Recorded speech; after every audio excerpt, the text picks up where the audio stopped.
3, 4, 5. Вышел зайчик, хлогояд. Двухоходник выбегает прямо в зайчика, стреляет, пифа-пафа. Ой-ой-ой, умирает зайчик мой. Very wise words there from Gary Brosma. Okay, good evening. It is me, Viktor Dmitrievich Huliganov, welcoming you to lesson 10, which concludes the first series on the Russian language, learning the alphabet. Tonight we will be bringing together all of the letters which we've learned in a order of theme, bringing them now together back into the order in which you will find them in the dictionary. And I believe that you will see a little ticker tape along the bottom of the screen now, which is showing you basically the order of those letters which we learned all through the earlier lessons, and shortly I will be taking you through them in order, showing you some little letter cards which I've put together using Windows Paint, and the little dots on them show the order in which you should approach them when you are handwriting them. So please study them, use the pause button, come back often to the video and study where to start with your pen on the page. This is the closer to the red end of the where the red dot is on the letters, and then follow through in the order in which those dots appear in the rainbow, so that at the end you will find probably a blue dot which show you where you can join the letter on to the next letter. I will be talking a little bit about it in a little while, but basically I want to show you the letters and talk through exactly some of the points about them. Okay, but first we will just go through the letters one time in the alphabetical order.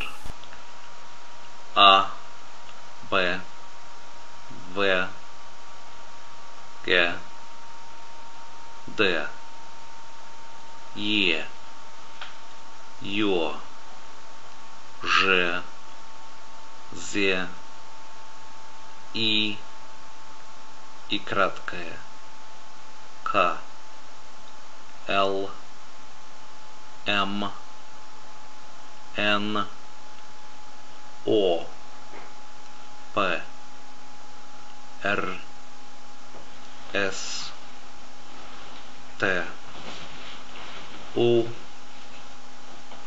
Ф, Х, Ц, Ч, Ш, Щ, твердый знак, мягкий знак, Ю, Я. Okay, so that was the alphabet in the dictionary order. It is known as the Azbuka because it comes from some older Russian words, Azbuki Vedi, which means in older Russian, I know the letters. Yes, and this gave us the name of alphabet, just as in ancient Greek, alphabet comes from the first two letters alpha and beta. The same Azbuka come from the first two old names of the Russian first two letters, Azbuki. Let me take you now through a few of the snares and pitfalls which some of this handwriting or italic method of writing Cyrillics can offer you. The first issue, you will notice that on some letters there is a very large discrepancy between the way you will see them in normal print and the way you will see them when they are written in the cursive style or italic style which is used in handwriting. Some of the fonts of Russian that you will find on the computer also offer a very different style of writing these letters in the cursive script. Especially good at reflecting this is the Cyrillic version of Times New Roman. But if you look at some of these letters, you will see a very different shape to the one that we learned the first time around, which is the default shape. So have a look at these.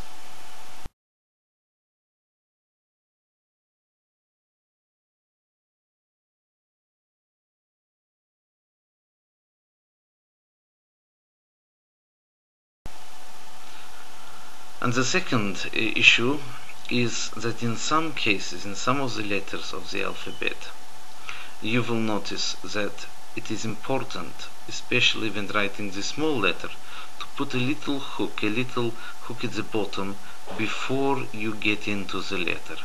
If you don't do this, then basically you'll find that the handwriting is indecipherable.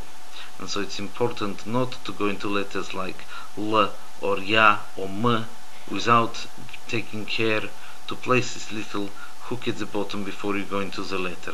You'll notice on all of the letters which this concerns, I made the point of putting the extra orange dot over that hook at the bottom. So have a look at this.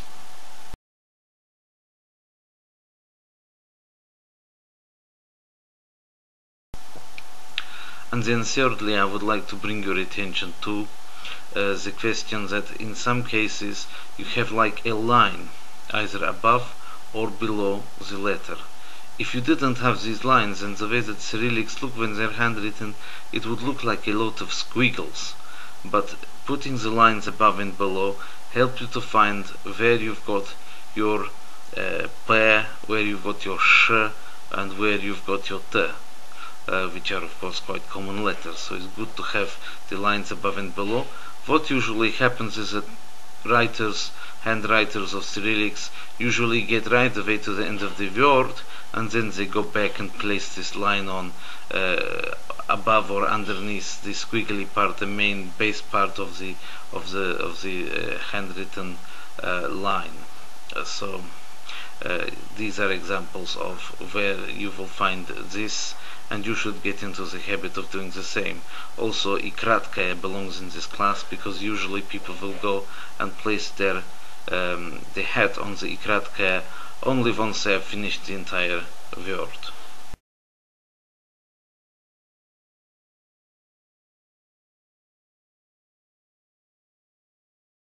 Okay, I think that really gives you some indications of handwriting, how it looks. And so all I can say is practice, practice, practice. Practice makes perfect. Or as is in Russian, повторение – мать учения. Let us now try to write повторение – мать учения, using the skills that we have learned just by going through those letters many times over and checking in the spectral order of the dots where the letter should begin and end. Now we can write together. Practice makes perfect. Повторение – мать учения.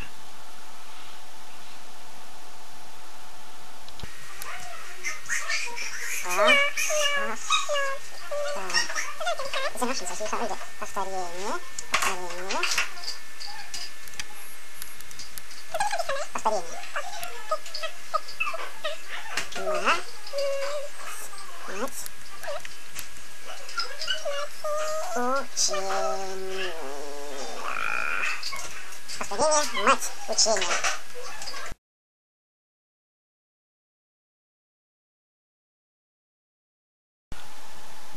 And now the joke. For this joke we are back in the time of the 1980s, the Cold War.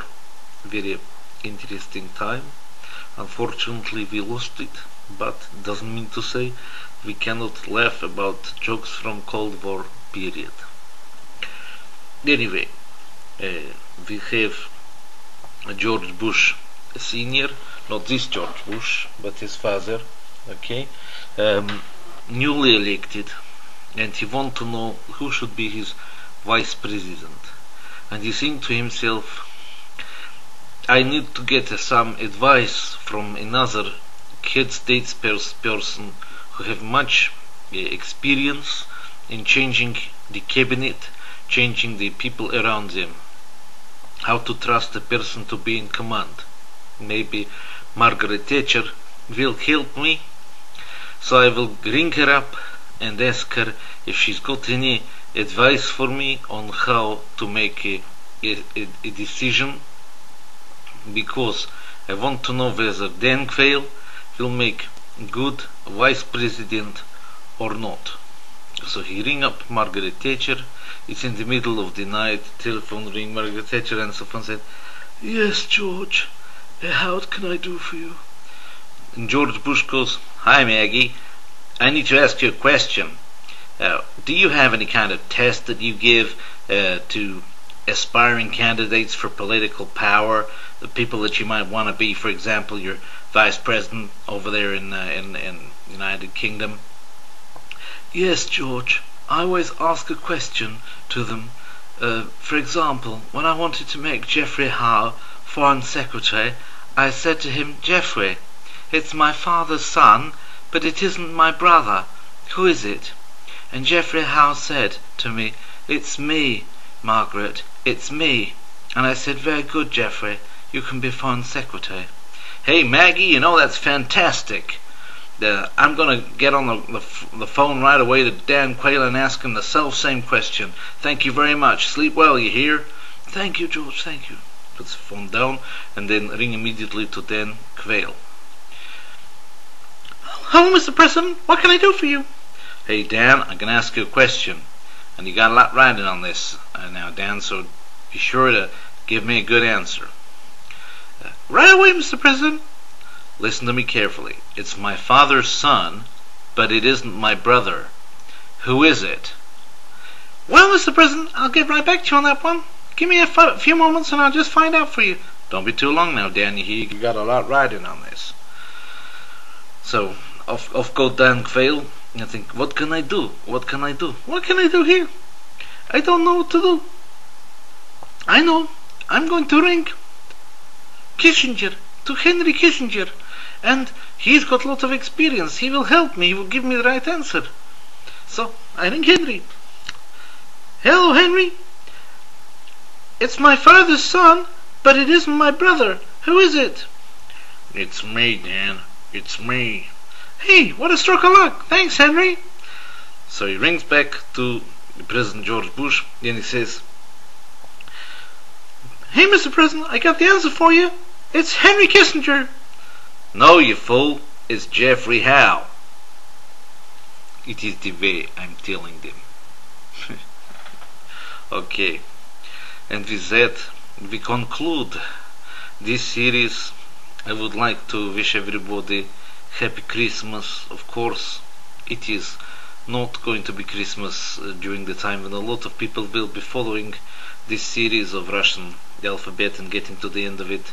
But as I'm making this now in the Christmas period and I'm going to put it up on Christmas Eve, I would like to wish you a Happy Christmas с Рождеством Христовым. Of course, in Russia, the Russian Orthodox Christmas is after New Year in January, but it doesn't really matter. We don't really know what the exact date was that Jesus was born, but at least one time in the year we can put aside some days and take time to reflect.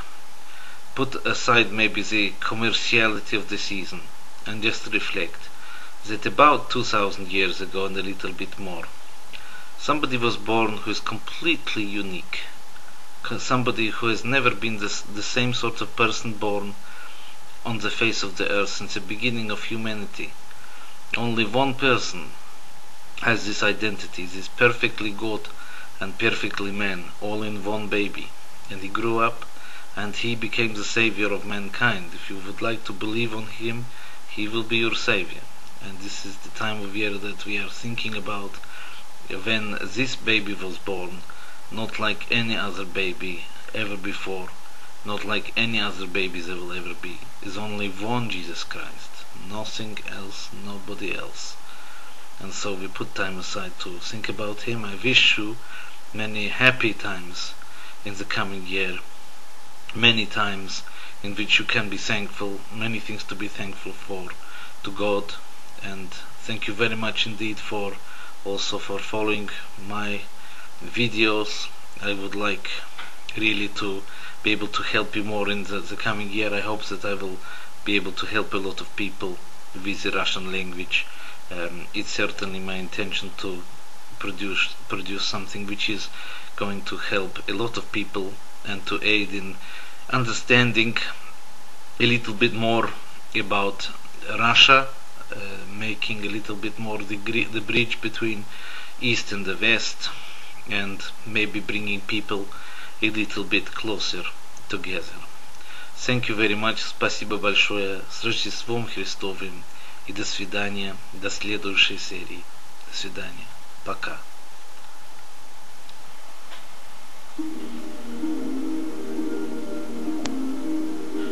Далеко-далеко и кочуют туманы, где от легкого ветра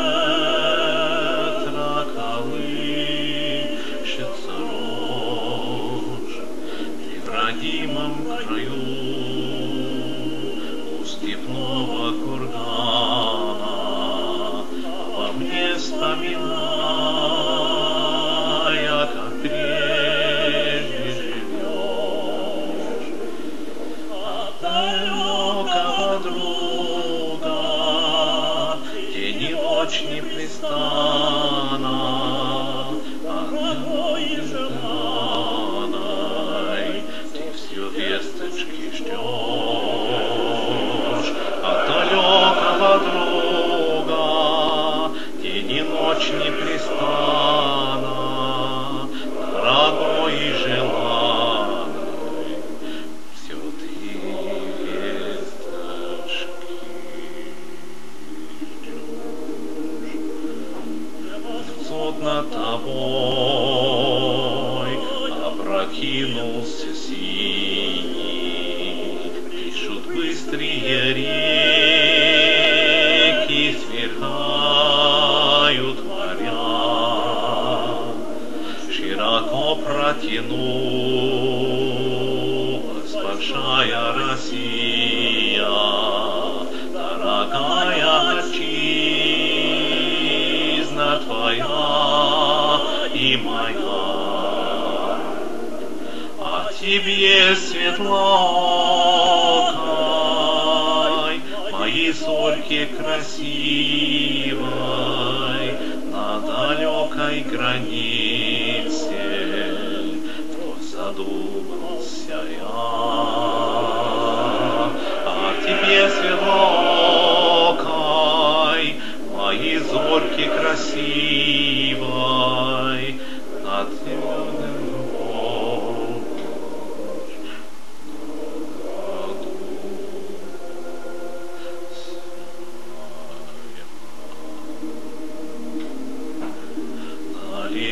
далеко за лесами седыми я свой сон и покой всякий час берегу, чтоб звериной тропой в край навеки родимый не пройти никогда никакому врагу нашей жизни. Тревожной, пограничной заставы, а тебе мое сердце я забыть не могу. Нашей жизни тревожной.